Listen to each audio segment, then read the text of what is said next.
चाहिए। जीभ ललचाता है और खाए जा रही है वहां।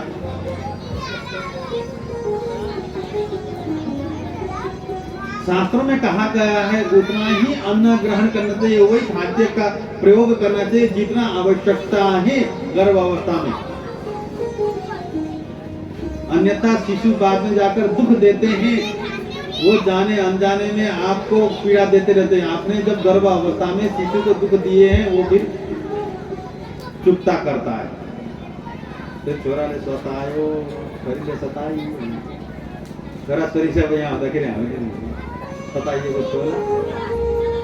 ये शास्त्रले भनेको है, मैले भनेको मेरी तपाईँ बस्ने सम्हाला नहीं। इसलिए सावधान रहना चाहिए, बड़ा सावधानी पूर्वक जीवन को जीना चाहिए। गर्भावस्था में भगवान कपिल कहते हैं माताओं का अधिक से अधिक भजन पूजन करना चाहिए, भगवान की सेवा करना चाहिए, तब तपस्या करना चाहिए, भागवत की कथा सुननी चाहिए जिससे कि शिशु के ऊपर उसकी असर हो।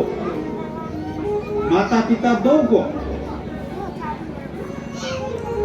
घर में अच्छी चर्चा हो, घर में लड़ाई इत्यादि हो, अशांति हो गर्भावस्था में, तो बच्चे बाद में फिर लड़ाकू निकल जाते हैं, फिर सीधा असर पड़ता है। अगर असर नहीं होता तो कयाधु के संतान प्रहलाद नहीं हो पाते। कयाधु दैत्य पत्नी थी, कयाधु, प्रहलाद जी दैत्य पुत्र, परंतु संत निकले। क्यों? कयाधु जब गर्भावस्था में थी तो कयाधु का वास श्री नारद मुनि के आश्रम में हुआ, और नारद जी सुबह सत्संग सुनाते, कथा सुनाते, उसका असर सीधा संतान में पड़ गया, और संतान इतने सुंदर संत निकले जिनकी कथा हम आप आज सुनते हैं। इसलिए कथा सुननी चाहिए गर्भावस्था में, और जिनका जीवन जा चुका ठीक है, कोई दिक्कत, जिनको अब शुरुआत करनी है जीवन की, उनको सावधान रहिएगा। उनके लिए कह रहा हूं मैं, अपने बहुओं से कहिएगा, अपने बेटियों से कहिएगा, आप लोग भी अपने बेटों से कहिएगा। विवाह होनी है सबको, जिनकी हुई है उनको भी कह रहा हूं मैं, जिनके संतान होने हैं सबको कह रहा हूं। सत्संग करना, कथा सुनना, हरि कथा, हरि चर्चा सुनना, खुद बैठ के पढ़ना, अच्छे कर्मों को करना, शुद्ध आहार को ग्रहण करना, क्रोध नहीं करना। 9 महीने का तपस्या है, उस तपस्या को पूरा करिएगा,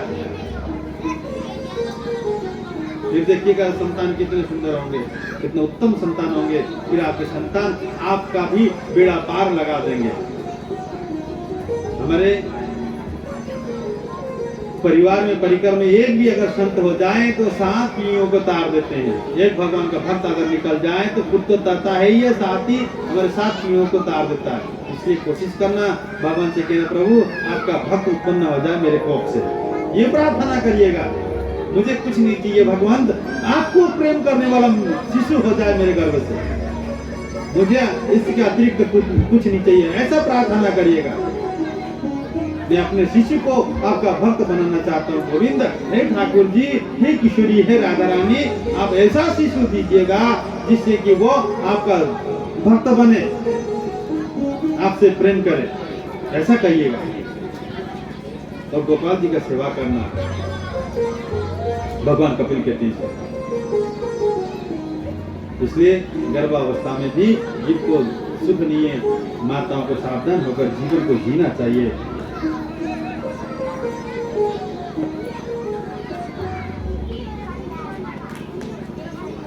अमृत को देवताओं ने प्राप्त किए, देवताओं को भगवान ने स्वर्ग आदि का राज दिए, स्वर्ग आदि में देवता राज करते। यहाँ यही दैत्य वंशज में श्रेष्ठ राजाएं हुए, पवित्र राजाएं हुए, जो भगवान के भक्त वाले भी निकले दैत्य वंश में, प्रहलाद जी जैसे। इसी वंश में प्रहलाद जी के पपुत्र जो दैत्यराज भगवान के भक्त तो थे, महाराज बलि, वो भगवान के परम भक्त थे, परंतु दैत्य परंपरा को भी लेकर चलते दैत्यराज थे। उनके यहाँ भगवान वामन का भी आगमन हुआ, वामन आकर उनके ऊपर कृपा किए, देवताओं को पुनः राजपाट सौंप देते हैं। भगवान वामन के दिव्य दर्शन उनको प्राप्त हुआ, भगवान वामन ने उनके ऊपर कृपा किए, अपने श्री चरण उनके मस्तक में रख दिए। ऐसी कृपा भी भगवान ने की है। किसी को आज तक भगवान ने किसी के मस्तक में चरण नहीं रखे थे। जो भगवान वामन अवतार जब धारण करके आए, उन्होंने महाराज बलि के मस्तक में अपने श्री चरण रख दिए थे।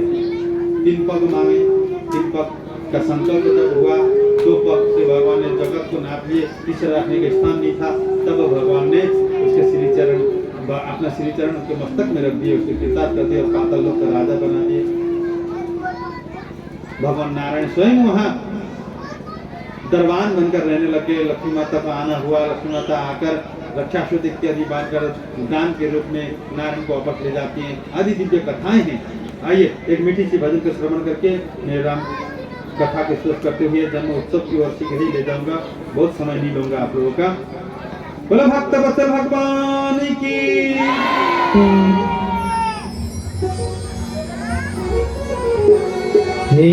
आए कहाँ में ए हरि नाम जपना,